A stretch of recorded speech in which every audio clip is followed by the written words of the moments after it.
Hello friends, तो कैसे हैं आप लोग। आशा करता हूँ लेखपाल की मुख्य परीक्षा की तैयारी में आप जोर शोर से लगे होंगे। इस चैनल के माध्यम से हम लोग ग्रामीण प्रवेश की तैयारी कर रहे हैं। ग्रामीण प्रवेश के हर टॉपिक को हम लोग डिटेल में अध्ययन कर रहे हैं। जितने भी फैक्ट्स पूछे जा सकते हैं हर चीज़ को हम लोग डिटेल में तैयारी कर रहे हैं, जिससे आप ग्रामीण प्रवेश में 20+ नंबर गेन कर सकें। ठीक है ना।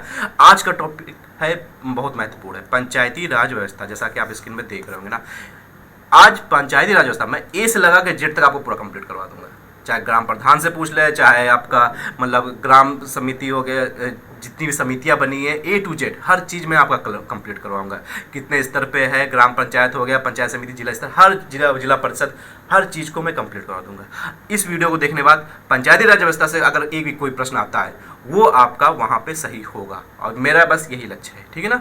आज का वीडियो बहुत ही इंपॉर्टेंट है, प्लीज़ शुरू से लगा के लास्ट तक पूरा वीडियो में बने रहिएगा, साथ दीजिएगा, देखिएगा ये चैप्टर में कैसे आपका कंप्लीट करवा देता हूँ। ठीक है ना। कुछ नहीं, बिल्कुल आराम से आपको समझ में आ जाएगा। शुरू से बताना शुरू करूँगा और लास्ट तक मैं पूरा कंप्लीट करवाऊंगा। ठीक है ना। बस इतना मैं कहना चाह रहा हूँ, वीडियो पूरा देखिएगा। ठीक ना दोस्तों, चलिए आज का वीडियो शुरू करते हैं। टॉपिक क्या है? पंचायती राज व्यवस्था। ठीक, पंचायती राज व्यवस्था, इससे प्रश्न आता भी है, केवल जीएस में, मतलब कि ग्रामीण प्रवेश में ही नहीं, जीएस में भी आता है। बहुत इंपॉर्टेंट चैप्टर है, और इस वीडियो को देखने बाद आप कहेंगे कि हाँ, पंचायती राज व्यवस्था से कुछ भी पूछो मैं उत्तर दूंगा। ठीक, चलिए शुरू करते हैं। भारत सरकार द्वारा सन 1957 में श्री बलवंत राय मेहता की अध्यक्षता में एक समिति का गठन किया गया था। पहले बात तो समितियां ध्यान रखिएगा, ठीक है ना, क्योंकि समितियां बहुत इंपॉर्टेंट करती है। बलवंत राय मेहता समिति होगी, अशोक मेहता समिति, ये दोनों समितियां पंचायती राज व्यवस्था से संबंधित है। ठीक है ना। समिति, अब क्या समिति होती है? समिति आप जानते होंगे कि भारत सरकार कोई जैसे योजना लाना चाहती है या किसी चीज़ में कुछ निर्णय लेना चाहती है, उसके लिए एक समिति भी बना देती है। ठीक है ना। वो समिति अपना मतलब जो भी वो करती है, पड़ताल जो भी करे, उसके बाद अपने कुछ सुझाव देती है कि हाँ, इसमें क्या क्या करना, इसको कैसे करना, ये करना उचित है कि नहीं करना उचित है, इसको कैसे करना चाहिए, क्या करना चाहिए, क्या क्या तरीका होगा, हर चीज़ A to Z वो समिति बताती है। ठीक ना। तो सबसे पहले सन 1957 में श्री बलवंत राय मेहता की अध्यक्षता में एक समिति का गठन किया गया था। नाम ध्यान रखिएगा, श्री बलवंत राय मेहता। ठीक ना। कब? 1957 में। ये फैक्ट्स हैं जो परीक्षा में पूछे जाते हैं, जो मैं बताता चलूंगा, आप उसको थोड़ा सा ध्यान रखने का प्रयास कीजिएगा। ठीक है ना। चलिए, पंचायती राज व्यवस्था की शुरुआत 2 अक्टूबर 1959 को भारत के प्रथम प्रधानमंत्री जवाहरलाल नेहरू के द्वारा राजस्थान राज्य के नागौर जिले में की गई थी। बहुत इंपॉर्टेंट है, कई परीक्षाओं में पूछा गया है, आप ध्यान रखिए। 2 अक्टूबर 1959 को भारत के प्रथम प्रधानमंत्री जवाहरलाल नेहरू जी के द्वारा राजस्थान राज्य के नागौर जिले में किया गया था। कहाँ? राजस्थान राज्य के नागौर जिले में। ये आप ध्यान रखिएगा, सबसे पहले पंचायती राज व्यवस्था कहाँ से शुरू की गई थी। कई जगह पूछा गया, कई एग्जाम में पूछा गया है। ठीक है ना। अशोक मेहता समिति, ये दूसरी एक महत्वपूर्ण समिति है। ठीक है ना। अब इसने क्यों महत्वपूर्ण है वही मैं बता रहा हूँ। अशोक मेहता समिति सन 1977 में ये इसको बनाया गया था। ठीक है ना। ने त्रिस्तरीय पंचायती राज व्यवस्था का सुझाव दिया, इसलिए महत्वपूर्ण है। वर्तमान में उत्तर प्रदेश में त्रिस्तरीय पंचायती राज व्यवस्था लागू है। ठीक है ना। आप कहेंगे त्रिस्तरीय पंचायती व्यवस्था क्या होता है, ये सब कुछ आपको मैं समझाऊंगा, बस आप वीडियो में साथ में बने रहिए, अपना बस साथ दीजिए। ठीक है ना। चलिए, एक समिति बनाएगी, अशोक मेहता समिति, सन 1977 में बनाएगी। इसने सुझाव दिया, त्रिस्तरीय पंचायती राज व्यवस्था का सुझाव दिया। ठीक ना। क्या, कौन कौन से त्रिस्तरीय? ग्राम स्तर पे क्या होगा? ग्राम पंचायत होगा। ठीक। प्रखंड स्तर पे क्या होगा? पंचायत समिति हो जाएगी। जिला स्तर पे क्या होगा? जिला परिषद हो जाएगा। तीनों स्तरों पे तीन, मतलब इन्होंने बताया था कि क्या बनेगा। ठीक ना। ग्राम स्तर पे ग्राम पंचायत हो जाएगा, प्रखंड स्तर पे पंचायत समिति हो जाएगी, और जिला स्तर पे जिला परिषद हो जाएगा। ठीक। वर्तमान में उत्तर प्रदेश में त्रिस्तरीय पंचायती राज व्यवस्था लागू है। ठीक है। बहुत सारे ऐसे राज्य हैं जहाँ 1 स्तरीय लागू है, बहुत सारे ऐसे राज्य जहाँ 2 स्तरीय लागू है, 3 स्तरीय लागू है, कुछ राज्य ऐसे जहाँ पे 4 स्तरीय लागू है। उत्तर प्रदेश से संबंधित आपको ध्यान रखना है कि यहाँ पे त्रिस्तरीय पंचायती राज व्यवस्था लागू है। ठीक ना। किसने सुझाव दिया था? अशोक मेहता समिति ने। ठीक ना। 1977 में ये समिति ने का गठन किया गया था।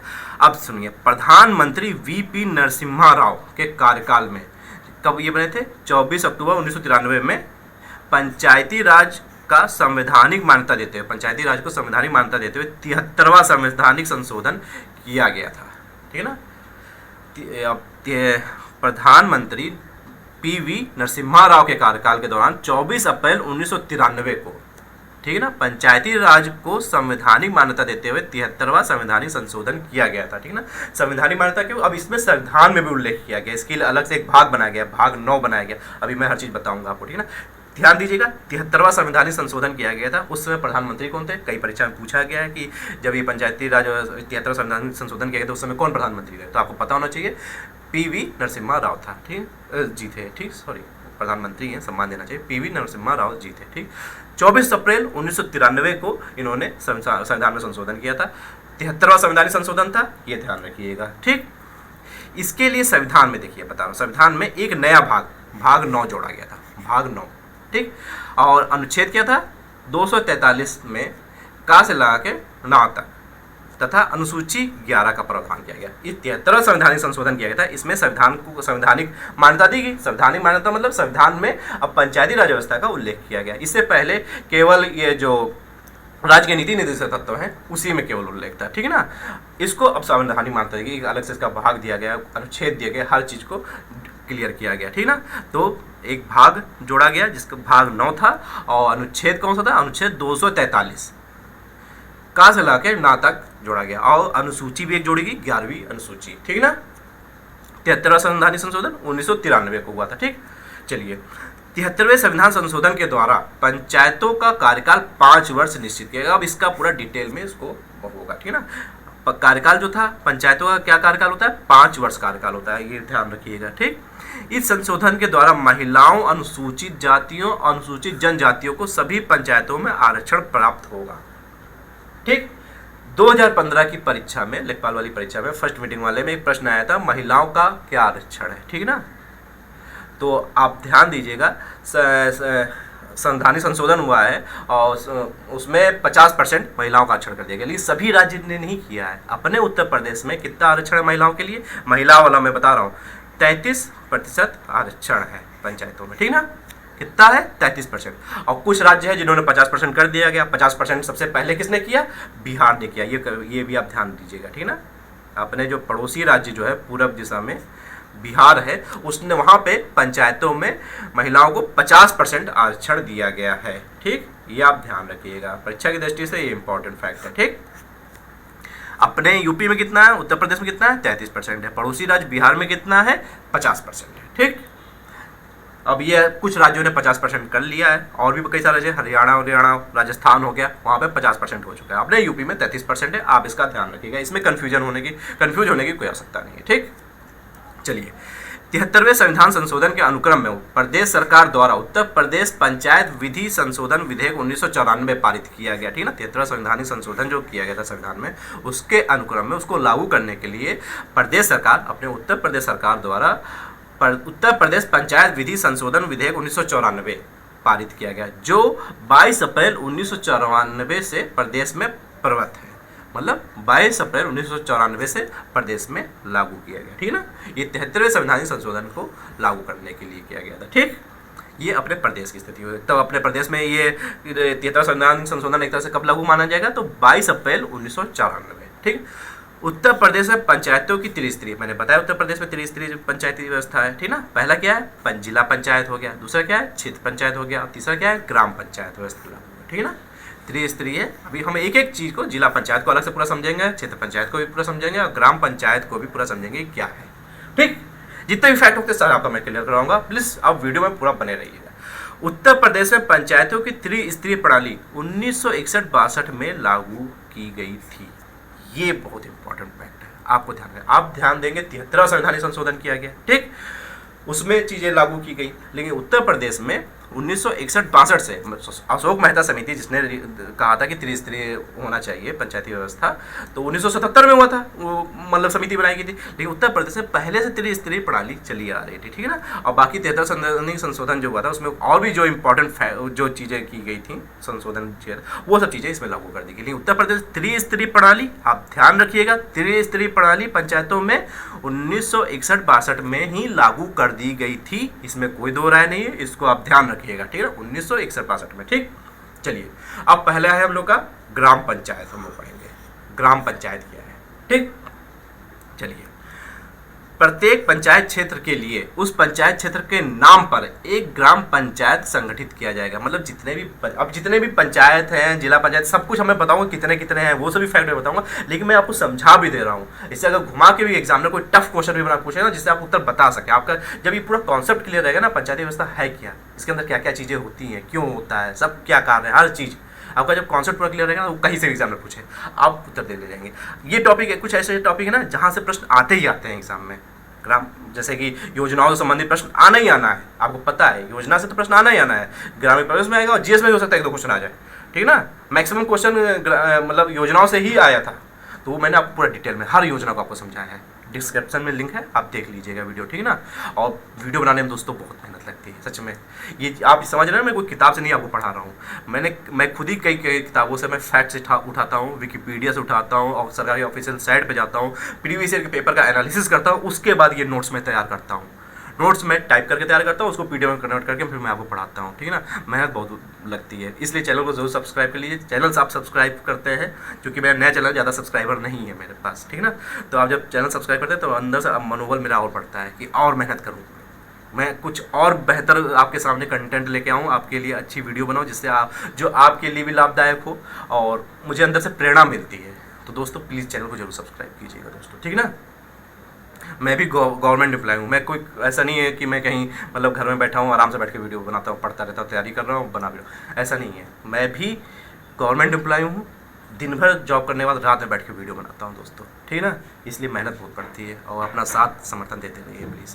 चलिए हम लोग क्या पढ़ रहे हैं, ग्राम पंचायत पढ़ रहे हैं, ठीक है ना। ग्राम पंचायत में प्रत्येक पंचायत क्षेत्र के लिए उस पंचायत क्षेत्र के नाम पर एक ग्राम पंचायत संगठित की जाएगी, ठीक, मतलब बनाई जाएगी। प्रत्येक ग्राम पंचायत एक निगमित निकाय होगी, ठीक।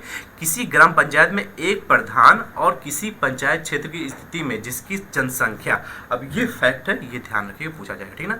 किसी ग्राम पंचायत में एक प्रधान और किसी पंचायत क्षेत्र की स्थिति में जिसकी जनसंख्या 1000 तक होगी तो 9 सदस्य होंगे। ये ध्यान रखिएगा, यही सब पूछेगा परीक्षा में अगर यहाँ से प्रश्न आएगा तो, ठीक ना।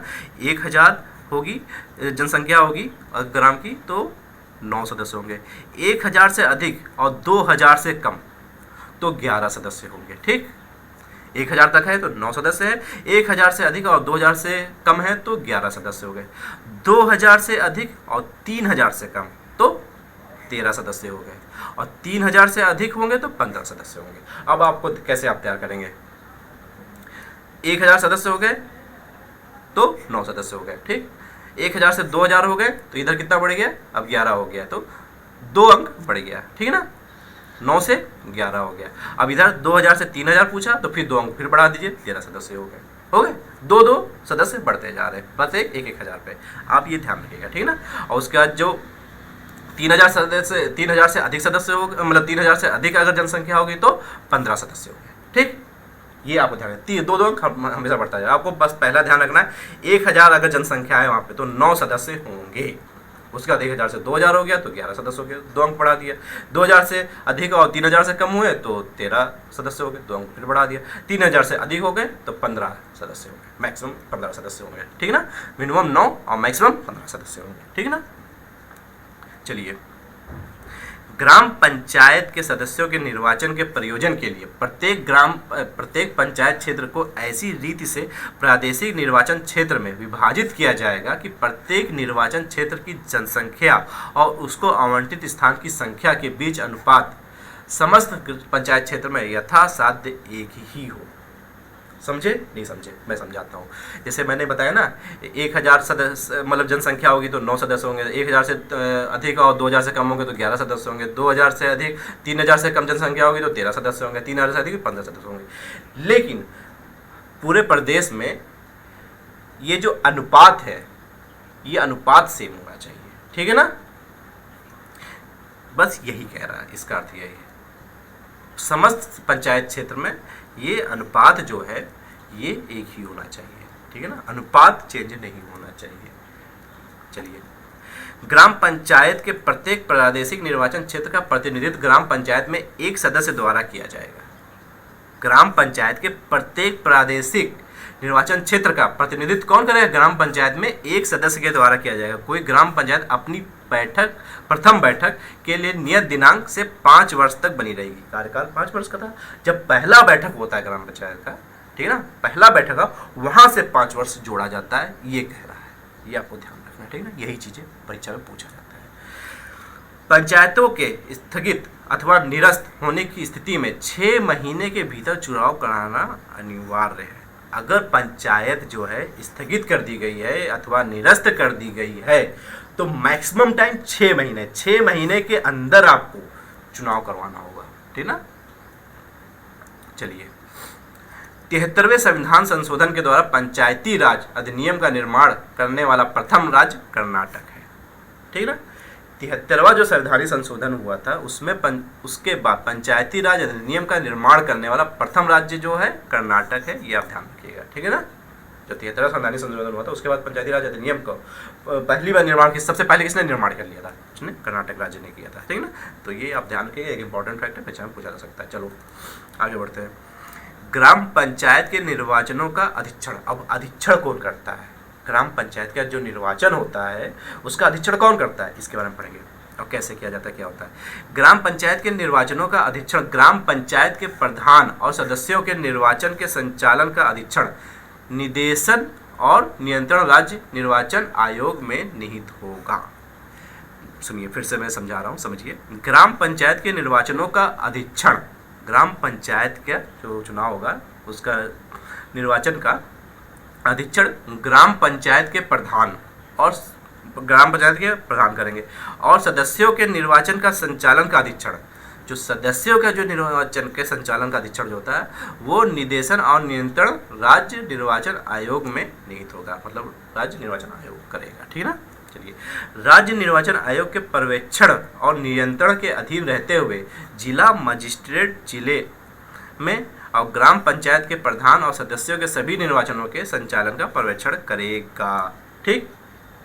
चलिए, राज्य, फिर से मैं बोल दे रहा हूँ, आप फिर समझिए। राज्य निर्वाचन आयोग के पर्यवेक्षण, राज्य निर्वाचन आयोग के पर्यवेक्षण और नियंत्रण के अधीन रहते हुए जिला मजिस्ट्रेट, मतलब राज्य निर्वाचन आयोग जो बनाया गया है 73 संशोधन के बाद ये पंचायत चुनाव के लिए, ये ध्यान दीजिएगा, राज्य निर्वाचन आयोग जो है वही चुनाव करवाता है पंचायती चुनाव, ये आप ध्यान रखिएगा, ठीक है ना।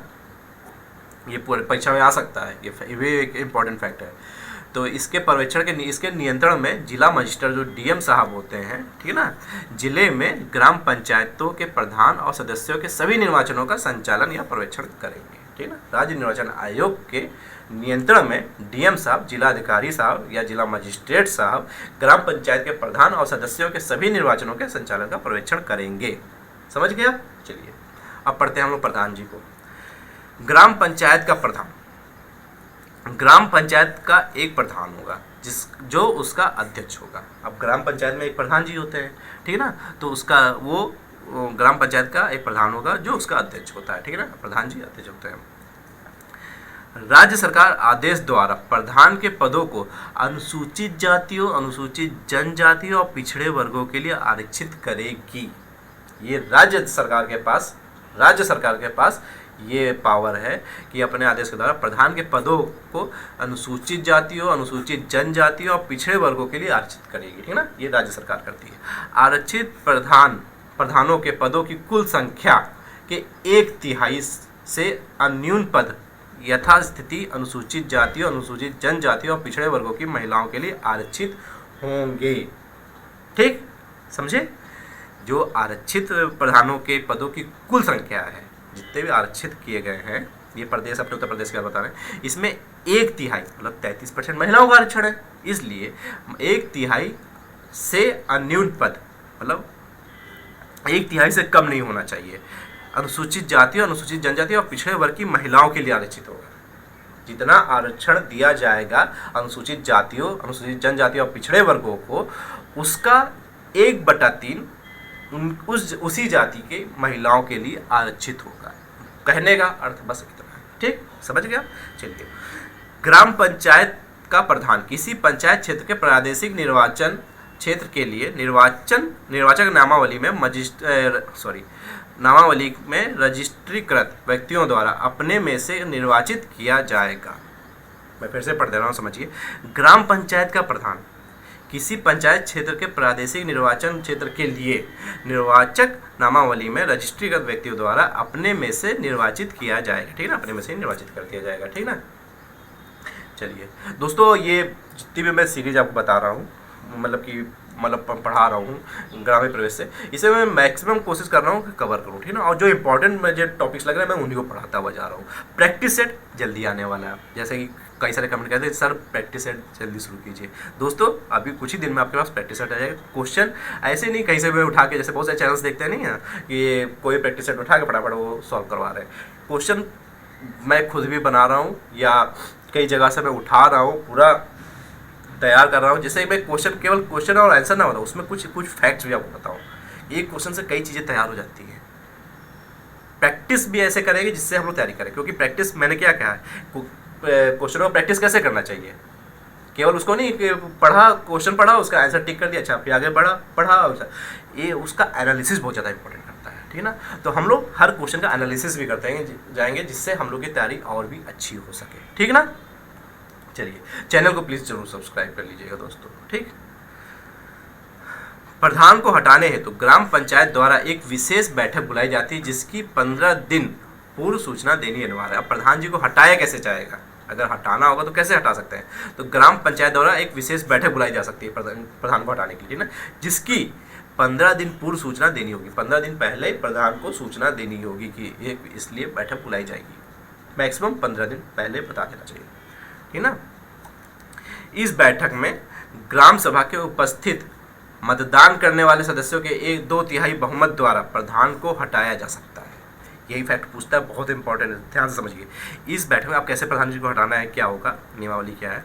इस बैठक में ग्राम सभा के उपस्थित और मतदान करने वाले सदस्यों के 2/3 बहुमत द्वारा प्रधान को हटाया जाएगा। मतलब 2/3 वोटिंग जो होगी, जितने वहाँ पे उपस्थित होंगे, मतदान जो कर रहे हैं वहाँ पे सदस्यगण, उसके 2/3 बहुमत प्रधान को हटाने के पक्ष में वोट पड़ने चाहिए, ठीक ना। ग्राम प्रधान को हटाने के लिए बुलाई गई विशेष बैठक के लिए गण पूर्ति का होना आवश्यक है, ठीक। अब उसमें गण पूर्ति मतलब कि मिनिमम इतने सदस्य वहाँ पे बैठक में होने चाहिए, गण पूर्ति उसे कहते हैं, जो उस ग्राम सभा के 1/3 सदस्य से कम नहीं होगा। मतलब कि जितने भी सदस्य हैं उस ग्राम सभा में, उसका 1/3 सदस्य मिनिमम होने ही होने चाहिए। अगर 1/3 से कम सदस्य वहाँ पे अगर उस बैठक में पार्टिसिपेट कर रहे हैं, तो उस बैठक के डिसीजन को, उस बैठक में प्रधान जी को नहीं हटाया जा सकता है, वो गण पूर्ति नहीं होगी पूरी। कम से कम 1/3 से ऊपर होना चाहिए सदस्य, बैठक में सम्मिलित होने चाहिए, ठीक ना, समझ गए, ठीक। चलिए, अच्छा आपको पता है लोकसभा की गण पूर्ति कितनी है, वहाँ पे भी अविश्वास प्रस्ताव आता है, ये आता है, विधानसभा की थी। अगर पता होगा तो कमेंट बॉक्स में लिखिए, नहीं पता होगा तो अगले वीडियो में आपको मैं बताऊंगा, ठीक है ना। चलिए, यदि बैठक में गण पूर्ति या अपेक्षित बहुमत न होने के कारण प्रधान को हटाने हेतु प्रस्ताव पारित ना हो सके, तो उसी प्रधान को हटाने के लिए दूसरा इस प्रकार का प्रस्ताव उस बैठक से 1 वर्ष भीतर नहीं लाया जा सकता। पहली बात तो एक चीज़ देखिए, एक फैक्ट समझ लीजिए, जब प्रधान का चुनाव होता है, ठीक, जब चुनाव कोई प्रधान चुन लेंगे, ठीक, तो उसके 1 साल तक उसको हटाने के लिए प्रस्ताव नहीं लाया जा सकता है, ध्यान रखिएगा। यही सब फैक्ट होता है, जब एग्जामिनर पेपर टफ करता है तो पूछता है। 1 साल तक कोई विधेयक, मतलब कोई भी ऐसा प्रस्ताव नहीं आ सकता है, ठीक ना, कि उसको हटाया जा सके। फिर जब आगे प्रधान के लिए हटाने के लिए ऐसा प्रस्ताव लाया गया और किसी कारणवश वो प्रस्ताव पारित नहीं हो पाया, गण पूर्ति ना हो पाई, इतना 2/3 वोट उसको नहीं मिले उसको हटाने के लिए, इस तरह के उसके हटाने के पक्ष में वोट नहीं पड़े, तो उसके उस मतलब बैठक के बाद 1 साल तक फिर दोबारा ऐसा प्रस्ताव नहीं लाया जा सकता। ये नियम है, ठीक है ना, इसको ध्यान रखिएगा। चलिए, तो आज की वीडियो में इतना ही। आप कहेंगे सर ये पूरा टॉपिक कंप्लीट नहीं हुआ, क्योंकि वीडियो बहुत लंबी हो जाती है दोस्तों, ठीक है ना। तो ग्राम पंचायत पढ़ा दिया, जिला परिषद बच गया है, और ये सब 2 टॉपिक बचे, फिर नया पंचायत पढ़ लेंगे हम लोग, ठीक ना। और जो इंपॉर्टेंट फैक्ट्स है उसके बाद जो पूछे जाते हैं परीक्षा में, वो धड़ाधड़ हम लोग मतलब कि 1 लाइनर टाइप से हम लोग पढ़ लेंगे। ये चैप्टर पूरा कंप्लीट हो जाएगा, जितना भी सब कुछ इस चैप्टर से आ सकता है पंचायती राज व्यवस्था से, वो सारा आपको पूरा कंप्लीट करवा दूंगा। अगली वीडियो में पूरा टॉपिक आपका कंप्लीट हो जाएगा, ठीक है ना। चैनल को जरूर सब्सक्राइब कर लीजिए। अगर आपके अंदर कोई प्रश्न है, ठीक ना, इस टॉपिक से संबंधित या कोई भी किसी भी सब्जेक्ट से संबंधित तैयारी में कोई समस्या आ रही है, किसी तरह का प्रश्न है, तो मतलब आपके अंदर प्रश्न है कि सर क्या करें ना करें, आप कमेंट बॉक्स में लिखिए, अतुल सर आपके जरूर रिप्लाई करेंगे, ठीक है ना दोस्तों। और किसी तरह का प्रश्न है तो कमेंट में लिखिए। चैनल को जरूर सब्सक्राइब कर लेना, वीडियो को शेयर कीजिए, क्योंकि इससे मेरा मनोबल बढ़ता है, क्योंकि वीडियो शेयर ज़्यादा होंगी तो सब्सक्राइबर मेरे बढ़ेंगे और इससे मेरा मनोबल बढ़ेगा और मेरे अंदर प्रेरणा आएगी कि हम और भी मेहनत करें और भी बेहतर कंटेंट आपके लिए ला सकें, जिससे आप परीक्षा में अच्छी परफॉर्मेंस करें, ठीक है ना दोस्तों। तो वीडियो देखने के लिए धन्यवाद।